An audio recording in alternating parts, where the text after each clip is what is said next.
আপনাদের হাজারো মানুষের ফোনে হাজার রকমের ফটো থাকে, যেগুলো আপনাদের খুবই ইম্পর্টেন্ট ফটো, কিন্তু অনেক সময় আপনাদের ফোন হঠাৎ ফ্লাশ হয়ে যায়, অনেক সময় ফোনটা হারিয়ে যায়, কিংবা অনেক কারণে ফটোটা ডিলিট হয়ে যায়। কিন্তু আপনারা কি জানেন, এমন একটি ব্যাকআপ অ্যাপ রয়েছে যেটির মাধ্যমে আপনি খুব সহজে আপনার ফটোকে সিকিউরিটি হিসাবে রাখতে পারবেন।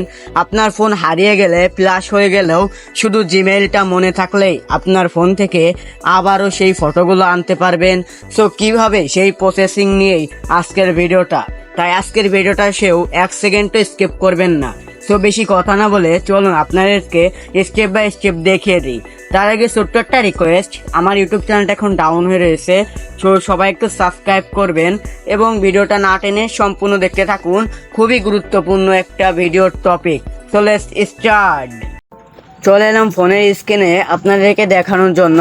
সো আপনারা এই কাজটি খুব ভালোভাবে মনোযোগ সহকারে দেখবেন, তাহলে আর কখনোই আপনার ফটো কিংবা যে কোনো কিছু ফাইল হারাবে না কখনোই।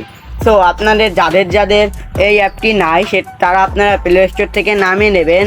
সবারই বেশিরভাগই থাকে এই প্লে স্টোরে অ্যাপটি, সেটা হচ্ছে লোগো আপনাদের ড্রাইভ। সো আপনারা এখানে সার্চ করতে হবে ড্রাইভ লেখে, DRIVE ড্রাইভ লিখে সার্চ করার সঙ্গে সঙ্গে আপনাদের সামনে ঠিক এরকম একটা ইন্টারফেস শো হবে। এখান থেকে আপনারা গুগল ড্রাইভটি নামিয়ে নেবেন। তো যা বেশিরভাগই সবারই নামানো থাকে। তো নামানো শেষ হয়ে গেলে এখান থেকে ড্রাইভ অপশনের উপর ক্লিক করবেন। সো আপনারা অনেকের কাছে ড্রাইভ অপশন থাকে, কিন্তু আপনার ফটোটা কিভাবে সেভ করবেন এইটা জানেন না।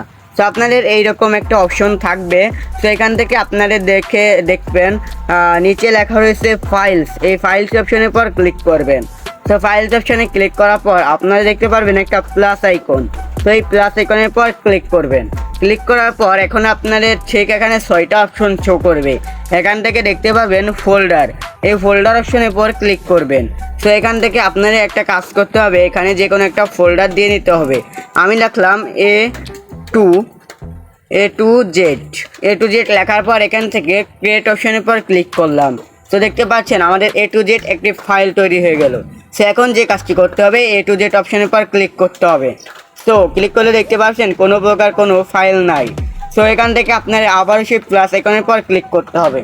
সো তারপর এখান থেকে আপনারা গুগল ডক্স, গুগল সার্চ, মানে সব কিছু আপনারা এখানে রাখতে পারবেন। কিন্তু আপনারা একটু ফটো কিংবা ভিডিও সেভ করে রাখতে চান, যাতে আপনার ফোন কখনো হারিয়ে গেলে কিংবা ফ্ল্যাশ হয়ে গেলে কিংবা যে কোনো মাধ্যমে যদি আপনার ফটোটা ডিলিট হয়ে যায়, তাহলে এখান থেকে নিতে পারবেন। সো তার জন্য আপনাদের আপলোড অপশনের পর ক্লিক করতে হবে।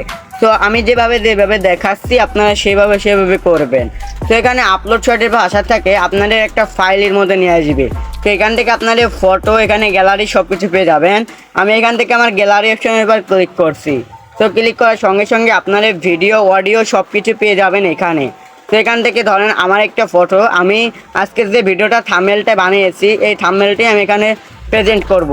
তো দেখতে পাচ্ছেন এটি হচ্ছে A to Z, এটা হচ্ছে, আর এটা আমার কোন অ্যাকাউন্টে যাবে, এখানে ফ্রি ফায়ার লাভার। এখান থেকে আপনারা অ্যাকাউন্টও চেঞ্জ করতে পারবেন। তো এখানে দেখতে পাচ্ছেন আমাদের ফাইলটা। তো তারপর উপরে দেখতে পারবেন আপলোড টু ড্রাইভ। তো তারপরে দেখতে পারবেন সবুজ অপশনে আপলোড লেখা রয়েছে, এই আপলোড অপশনের পর ক্লিক করবেন। তো আপলোড অপশনে ক্লিক করার সঙ্গে সঙ্গে আপনাদের এরকম একটা ইন্টারফেস শো হবে। এখন কি করবেন, এখান থেকে যেখানে যে অপশনটি এসেছে এটার পর এই কর্নারে যে একটা অপশন দেখতে পাচ্ছেন, এটার পর ক্লিক করবেন। সো এটা সবারই হয়, সো এটা কোনো ব্যাপার না। পর এখান থেকে চেঞ্জিং যে সেটিংটা রয়েছে এটির পর ক্লিক করবেন। সো এটির পর ক্লিক করার পর আপনাদের ঠিক এরকম একটা ইন্টারফেস শো হবে। তো এখান থেকে দেখতে পাচ্ছেন ফাইলস অন ওভার ওয়াইফাই, মানে এখানে বলতেছে যে আপনার এই ফাইলটি আপলোড হবে শুধু ওয়াইফাইটি, অন্য কোনো মাধ্যমে না। তো এটার জন্য আপনাকে এই যে বাটনটি, মানে অন অফ রয়েছে, এটিকে অফ করে দেবেন। তো অফ করে দেওয়ার পর এখান থেকে ওকে বাটনে ক্লিক করলে দেখতে পাবেন ওকে হয়ে গেছে। তো ওকে হয়ে যাওয়ার পর সিটিং থেকে বের হয়ে যাবেন। তো আমি সিটিং থেকে বের হয়ে যাওয়ার পর দেখতে পাচ্ছেন অটো আমাদের ফটোটি এখানে চলে এলো। সো এটা আপনারা খুবই সহজে করতে পারবেন। এখন আমি আপনাদেরকে আর একটা ফটো দেখাই।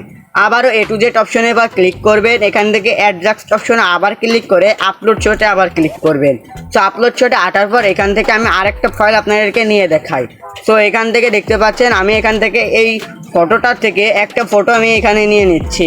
সো এই ফটোটাকে নেওয়ার পর এখানে দেখতে পাচ্ছেন আবারও আপনারা সেই একই প্রসেস আসবে। এখান থেকে আবারও আপলোড শটের পর ক্লিক করছি। সো আপলোড শটের পর ক্লিক করার সঙ্গে সঙ্গে দেখতে পাচ্ছেন একটু লোড নিচ্ছে। এখানে এই যে উপরে লোড নেওয়ার সঙ্গে সঙ্গে দেখতে পাচ্ছেন আপলোড। সো আমি এখন উপরেরটার পর ক্লিক করার সঙ্গে সঙ্গে দেখতে পাচ্ছেন ভিডিওটা আপলোড হয়ে গেছে। তো আজকের ভিডিওটা এই পর্যন্তই, দেখা হচ্ছে নেক্সট ভিডিওতে। ততক্ষণ আল্লাহ হাফেজ। সো এই ভিডিওটা সবারই কাজে লাগবে, সো সকলে না টেনে সম্পূর্ণ দেখতে থাকুন এবং আমাদের ইউটিউব চ্যানেলটা অবশ্যই সাবস্ক্রাইব করে দেবেন। তো দেখা হচ্ছে নেক্সট ভিডিওতে। আল্লাহ হাফেজ।